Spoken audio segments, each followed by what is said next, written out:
We focus on history, culture, religion, art, social, and philosophy of Nusantara. Here, in the presence of Nusantara, we were made to be forgotten about the goodness of ourselves.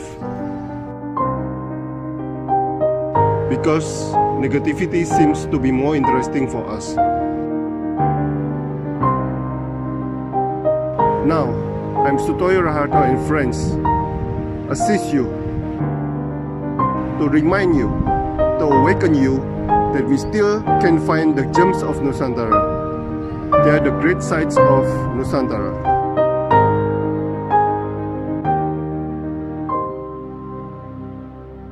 Selamat sore Mas Astrid Wangsa Girindra Pujastawa, guru bahasa Jawa SMKN 3 Malang. Selamat sore Mas.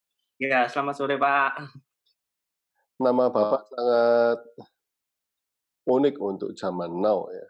Bisa jelaskan sedikit tentang arti nama Mas Astrid Wangsa Girindra Pujastawa. Monggo. Jadi begini Pak, nama tersebut itu merupakan nama yang idenya dari ayah saya. Jadi kalau Astrid itu merupakan gabungan dari nama ayah dan ibu saya. Jadi nama bapak saya itu Bastian, sedangkan nama ibu saya Rina. Jadi Bastian dan Rina, jadinya Astrid. Kalau Wangsa sendiri itu artinya adalah keturunan, atau waktu itu bisa disamakan dengan, kalau dalam bahasa Jawa bisa dengan keturunan atau lahir. Terus Giri Indra itu memang karena waktu itu Giri itu tempat yang tinggi, Indra itu dewa penguasanya daerah tempat yang tinggi. Jadi waktu itu memang ketika saya lahir, kebetulan itu perjalanannya itu melewati daerah gunung. Waktu itu kalau nggak salah Gunung Pegat yang ada di Blitar. Karena waktu itu tahun 93 yang masih belum banyak rumah sakit kan. Jadi saya lahirnya di Blitar, Pak. Jadi dari kabupaten itu harus ke kota, melewati gunung. Akhirnya setelah saya lahir diberi nama Pujastawa juga. Pujastawa itu artinya dengan selamat. Jadi saya anaknya Bapak Helmi dan Bastian yang lahir karena mendapatkan berkat dari dewa gunung mungkin atau penguasa dari daerah yang tinggi dengan selamat, seperti itu. Oke. Yang Anda gunakan sekarang ini apa, Mas?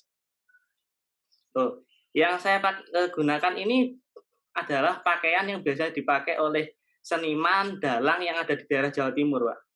Karena kalau di daerah Jawa Timur itu kan bentuk masyarakatnya itu bersinggungan dengan masyarakat yang sangat banyak, makanya biasanya ciri khasnya itu pakai jas gini, terus pakai busana putih gini atau busana kuku, kemudian mereka pakai udeng yang bentuknya gini, udeng Jawa Timuran, ada yang bentuknya belangkon. Nah, udeng Jawa Timuran ini asalnya dari mana? Kalau udeng Jawa Timuran sendiri ini merupakan itu, Pak, tradisi yang mirip seperti udeng Bali gitu. Sepertinya kan udeng Bali yang setengah itu, terus kemudian kan dikembangkan lagi dengan ada yang ini, Pak, bagian tertutupnya. Jadi memang kan antara budaya Jawa Timuran dan budaya di Bali itu kan hampir sama karena memang sumbernya berasal dari daerah yang sama. Dulu kan waktu kejayaan Majapahit seperti itu. Oke. Nah, mengapa memilih bahasa Jawa sebagai a way of life, Mas? Enggak. Nah, ini pertama kali dulu saya waktu lulus SMP itu tidak pernah terpikirkan kalau saya akan menjadi seorang guru bahasa Jawa. Karena mulai dari SD dan SMP itu pelajaran yang paling saya benci itu jujur bahasa Jawa. Sama, Mas. Bahasa Jawa itu menurut saya susah, Pak. Karena kita harus banyak menghafal, dan itu waktu itu kan guru-guru itu kan sering memberikan materi-materi itu yang tidak sesuai dengan kenyataan. Contoh misalnya anaknya kucing itu jenenge opo, terus anaknya kerbau apa jenenge kebo itu jenenge opo. Dan waktu itu kan karena saya tinggalnya di daerah yang sedikit kota, saya tidak pernah menyebut anak kucing itu cemeng. berbeda mungkin kalau dengan di daerah lain yang memang unsur Baya Jawanya lebih kuat. Nah, ternyata setelah itu waktu SMK itu saya mendapatkan tantangan dari orang tua saya untuk saya bisa sekolah di jurusan jurusan mendalang di SMK Negeri 12 Surabaya. Selepas dari mendalang, waktu itu saya juga belum ada cita-cita untuk menjadi guru Baya Jawa. Cita-cita itu sendiri mulai lahir dari guru saya yang namanya Mbah Jumiran. Nah, waktu kelas 3 itu saya berdialog dengan Mbah Jumiran. Waktu itu Mbah Jum itu bilang, "Le, awakmu juga jadi dalang. Soalnya kalau kamu jadi dalang, kamu lihat dalang itu elek." Jadi guru saya itu bilang gitu. Terus saya harus jadi apa, Pak? Kamu jadi guru Baya Jawa, karena guru Baya Jawa itu jarang, langka, terus kemudian memang orang-orang Jawa sendiri juga tidak kepikiran untuk ke arah seperti itu. Akhirnya singkat cerita, saya memutuskan kuliah di Universitas Negeri Malang, menekuni minor Baya Jawa. Ternyata setelah saya menekuni minor Baya Jawa, bertemu dengan beberapa budayawan, beberapa dengan tokoh, akhirnya keterusan, sampai akhirnya saya kuliah S2 Pendidikan Baya Jawa. Dan waktu itu... Sorry, saya potong. Teman Anda waktu S1 banyak? Teman bahasa Jawa? Kalau yang mengambil peminatan di Mulak Baya Jawa di UM itu ada 2 kelas, Pak. Tapi tidak semuanya yang akhirnya terjun di Baya Jawa. Rata-rata waktu itu banyak yang hanya kepingin tahu Baya Jawa itu seperti apa. S2-nya mengapa kok bahasa Jawa juga? Nah, S2 Pendidikan Baya Jawa ini karena waktu itu di Universitas Negeri Yogyakarta itu kan jurusan baru, Pak. Baru membuka jurusan S2 Pendidikan Baya Jawa. Saya angkatan ketiga. Nah, akhirnya saya mencobalah PP Malang Jogja waktu itu. Jadi selama 4 tahun saya kuliah itu PP Malang Jogja. Wow. Karena waktu itu saya pikirkan gini, ternyata di daerah Jawa Timur itu tidak ada guru yang memang mendalami atau khusus studinya di bidang Baya Jawa. Baya Jawa ini jarang dilirik di Jawa Timur. Kalau saya di Malang saja satu-satunya lulusan S2 Pendidikan Baya Jawa. Satu-satunya di Malang. Iya, satu-satunya. Tapi iya di Malang. Tapi di Jawa Timur? Oh, di Jawa Timur kemungkinan hanya lulusan S2 Pendidikan Baya Jawa mungkin baru 5 atau baru sedikit. Yang banyak memang di daerah Jogja dan Solo, Pak. Oke. Nah, tapi sebetulnya kan bahasa Jawanya Jawa Tengah dan Jawa Timur kan beda atau sama? Nah, kalau untuk standarisasi, kita pasti akan punya sesuatu hal yang menjadi kesepakatan, Pak. Contohnya misalnya tata bahasa, tata tulis. Nah, itu kita pasti akan mengikuti yang menjadi kesepakatan. Tapi kalau memang budayanya memang sangat berbeda. Nah, selama ini yang saya lihat itu yang juga tidak diperhatikan oleh orang Jawa Timur. Contoh misalnya, ketika ada materi tentang wayang, mulai dari SD sampai SMK, itu wayang di Jawa Timur tidak pernah masuk ke dunia pendidikan. Yang kita kenal wayangnya itu Jogja dan Solo. Oh, padahal Jawa Timur punya sendiri ya? Iya, Jawa Timur punya sendiri. Terus seperti tembang mocopat, itu juga tembang mocopat yang ada di Jawa Timur itu juga tidak masuk. Nah, beberapa banyak pola-pola kebudayaan itu yang tidak masuk ke pendidikan Jawa Timur, dan itu juga ternyata menjadikan alasan saya dulu itu juga itu tidak suka dengan pelajaran Baya Jawa karena merasa apa yang diajarkan oleh guru itu tadi tidak dekat dengan kehidupan saya. Saya tidak pernah merasa bertemu itu di kehidupan saya. Lalu apa yang Anda lakukan? Apa yang Anda tulis untuk S2? Ya, kalau untuk S2 itu saya mengambil tesis itu membuat soal ujian Baya Jawa, mata pelajaran Baya Jawa dengan kearifan lokalnya setempat. Jadi kalau misalnya di situ ada artikel yang saya masukkan itu wayang topeng, wayang kulit. Kalau misalnya populer saya masukkan seperti Bayu Skak yang mengangkat film Yowis Band, seperti itu. Nanti kalau misalnya di tembang mocopat yang saya masukkan adalah tembang mocopat Malang. Kalau ada wayang yang saya masukkan wayang Malang. Jadi dengan harapan itu mulai saya lakukan mulai dari tahun 2017. Kalau di sekolah itu kan ada namanya ujian sekolah.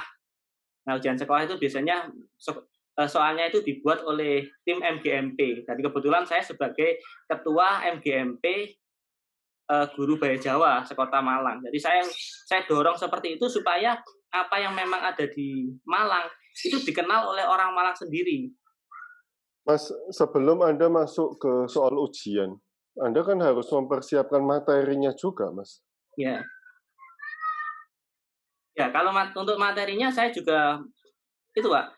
Jadi meng-share sedikit-sedikit ke guru-guru. Biasanya saya share bentuknya PowerPoint atau misalnya kalau ada video tentang pembelajaran tembang mocopat, itu saya share.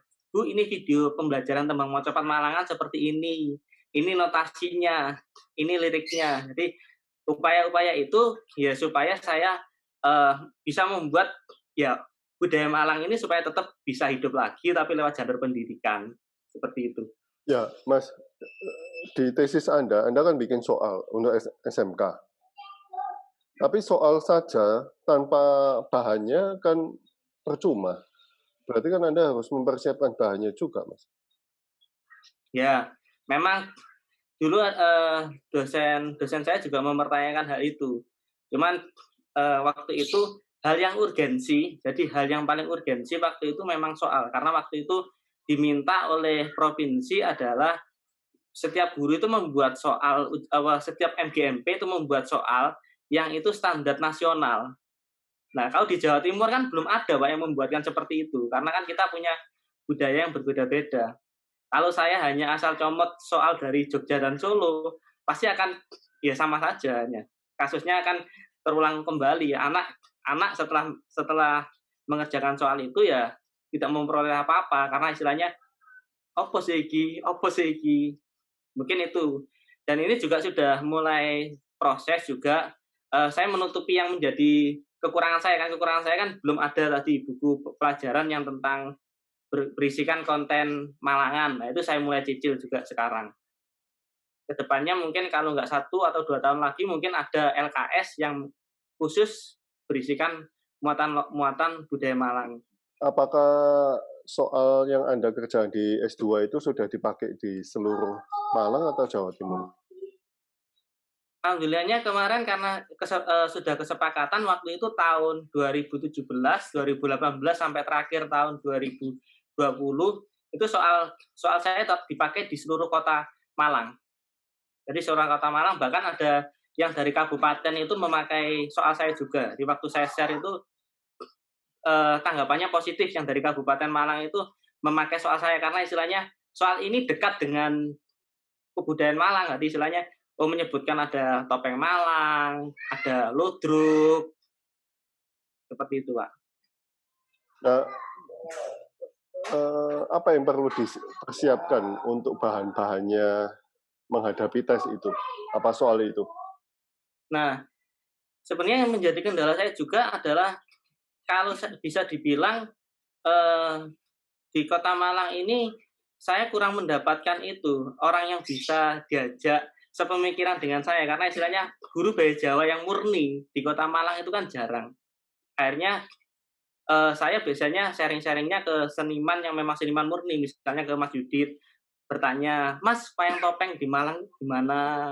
Terus, Mas, wayang kulit di Malang itu gimana? Terus akhirnya saya keliling, mungkin sampai ke daerah-daerah untuk mencari data. Kekurangan saya mungkin di situ, karena di budaya Malang itu kan tidak ada istilahnya literasi yang final. Jadi istilahnya literasi yang final, kalau kita mau tahu tembang mocopat Malang, tinggal baca buku apa. Kalau misalnya kita kepingin tahu tentang wayang Malang, kita harus buku yang mana. Kan berbeda kan Pak dengan yang daerah lain, lebih cepat buatnya karena kan bahannya sudah ada. Kalau di Malang kan bahannya harus kita cari dulu. Itulah yang menjadi kendala saya selama ini. Dan apa yang sudah Anda lakukan untuk mendapat bahan-bahan itu? Apakah sudah membuat buku juga? Nah, untuk bahan-bahannya itu Pak, jadi sudah saya misalnya tentang upacara pernikahan adat Malang. Nah, itu saya sudah wawancara, terus saya tulis menjadi draft, terus poin-poinnya. Jadi nanti dan itu sudah saya masukkan saya buat RPP, dan biasanya kan tetap pendamping ya, buku pendamping PP apa itu PPKD kalau nggak salah. Itu saya buatkan yang khusus untuk apa manten Malangan. Nah, nanti kalau saya mendapatkan apa lagi, jadi yang sudah itu pernikahan adat Malang sudah, tembang mocopat Malang juga sudah, yang wayang ini hampir final. Jadi saya dan Mas Yudit ini hampir final yang wayang, materi tentang wayang itu tahun ini. Kemudian kalau yang ludruk sudah, buku-bukunya memang sudah ada. Jadi kebetulan sudah 60% Pak. Itu saya mulai dari tahun 2015 saya melacaknya. Tapi Anda fokus di Malang saja ya?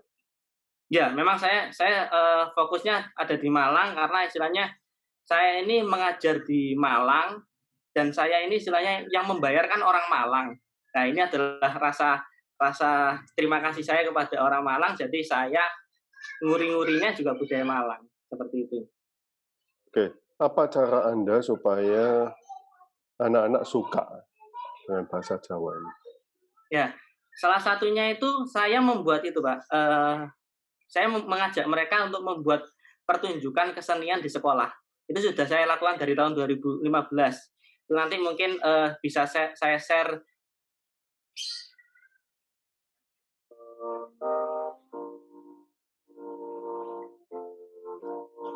Nah, itu.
Nah, seperti itu, Pak. Jadi anak-anak saya ajak untuk memproduksi sebuah pertunjukan yang memang menjadi nilai-nilai lokal di daerah mereka. Setiap semester? Setiap tahun, Pak. Dan itu proyek satu kelas. Jadi saya ajak mereka merasakan bagaimana sih menjadi seorang seniman, bagaimana sih mereka menjadi budayawan, dengan harapan nanti ketika mereka lulus dan mungkin dari satu dari mereka nanti akan menjadi orang yang sukses, mereka tidak lupa bahwa mereka di daerah sekitarnya itu ada seniman dan budayawan yang perlu mereka perhatikan. Jadi bukan melulu ngafalke gitu, Bukan. Jadi memang yang saya lebih berfokuskan itu adalah saya mengajarkan life skill atau keterampilan, tapi yang itu berhubungan dengan kebudayaan Jawa. Jadi contohnya kalau di Jawa itu kan banyak sebenarnya life skill yang bisa diajarkan. Nah, itu yang saya ajarkan dengan harapan supaya mereka nanti ya merasa memiliki. Nah, berarti nggak harus menulis aksara begitu? Menulis aksara Jawa juga, Pak, saya ajarkan. Cuman saya dengan pola-pola yang baru. Jadi contohnya misalnya saya membuat soal itu bentuknya komik, tapi komiknya itu aksara Jawa. Ada juga filenya di laptop ini kalau perlu ditunjukkan. Ya, boleh, silakan. Nah, seperti ini.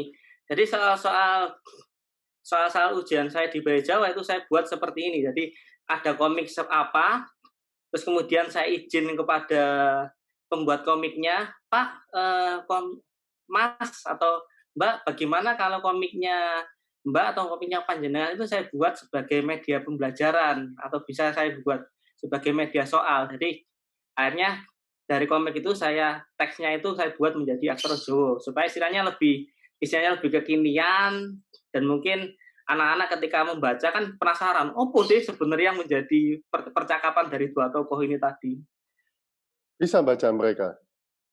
Beberapa karena mereka ini kan ada alat bantu ceritanya, Pak. Jadi kan misalnya ada gambarnya iki si tokoh sedang melakukan adegan apa. Nah, karena ada ilustrasinya, mereka lebih mudah memahami. Oh, karepe aksara Jawa iki kemungkinan iki, kemungkinan si tokoh ini berbicara tentang sesuatu, kok mau moro deh nyerang. Kan ini kan ada gambarnya si tokohnya nyerang kan. Jadi pasti ada omongan serius yang akan dibicarakan. Dan itu untuk SMK saja atau dari kelas berapa? Untuk SMK, jadi karena saya mengajarnya di SMK, jadi di SMK itu kalau ada materi aksara Jawa biasanya saya buat seperti ini. Kalau mungkin lebih, jadi banyak variasinya. Kadang seperti ini, kadang juga mereka saya ajari menulis aksara Jawa yang model yang di copy-copy, misalnya kan ada copy sekarang ada namanya anaknya, terus apa. Nah itu namanya anaknya dan kesan pesannya saya minta untuk menuliskan dalam aksara Jawa. Jadi saya buat bagaimana apa yang ada di budaya Jawa itu saya dekatkan dengan apa yang sedang mereka gandrungi sekarang. Mas bisa tolong bacakan untuk saya yang paling atas ini.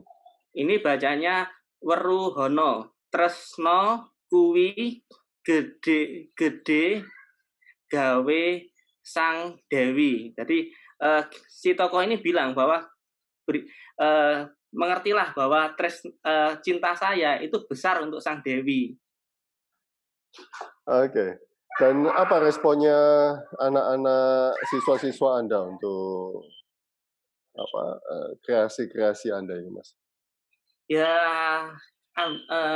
alhamdulillahnya karena beberapa kreasi yang saya lakukan, itu saya terkadang malah itu, Pak, menjadi sungkan dengan guru-guru lain karena guru-guru lain itu kadang-kadang cemburu dan iri terhadap pelajaran bahasa Jawa karena biasanya anak-anak itu akhirnya banyak mengorbankan waktu luangnya atau menggunakan pelajaran lain untuk pelajaran bahasa Jawa. Contohnya ketika pagelaran, jadi mereka ketika misalnya waktu senggang itu ternyata mereka latihan karawitan. Mereka kalau yang tahun lalu kan tentang wayang, jadi waktu senggang itu mereka buat untuk membuat wayang atau apa. Itu kan kadang-kadang memang ada beberapa guru yang setuju, ada guru yang tidak. Tapi kalau dilihat dari anak-anaknya itu, ya bisa Bapak lihat sendiri dari videonya. Bapak lihat sendiri dari videonya, anak-anaknya kan wajahnya bahagia, ceria. Nah itu yang memang saya harapkan, bahwa mereka bisa belajar bahasa Jawa itu dengan bahagia, senang, tidak ada beban. Nah, apakah sudah di-copy atau dicontoh oleh guru-guru bahasa Jawa di Malang? Kalau untuk model-model di sini, kalau modelnya itu memang memungkinkan untuk diaplikasikan di lingkungan sekolahnya, itu dipakai. Jadi contohnya misalnya kalau komik seperti itu kan lebih mudah. Sudah, tapi kalau contohnya pertunjukan, nah pertunjukan yang seperti tadi, itu kan pasti memerlukan beberapa keterampilan khusus dan juga membutuhkan sarana dan prasarana yang memadai. Nah itu terkadang banyak sekolah-sekolah lain yang belum bisa mengaplikasikan seperti itu karena kekurangan dari sumber daya dan kurangnya sarana prasarana seperti itu. Tapi sudah, seperti komik itu sudah dicontoh? Kalau komik sudah dicontoh karena kan memang ada di soalnya, Pak. Jadi soal-soal ujian yang saya bagikan itu juga sudah include sama. Oke. Menarik, Mas. Menarik. Terima kasih atas waktunya, Mas. Ya. Terima kasih atas sharingnya. Ya, siap. Sampai ketemu di Malang. Oke, siap. Saya tunggu kehadirannya. Hatur nuwun. Ya, sami-sami.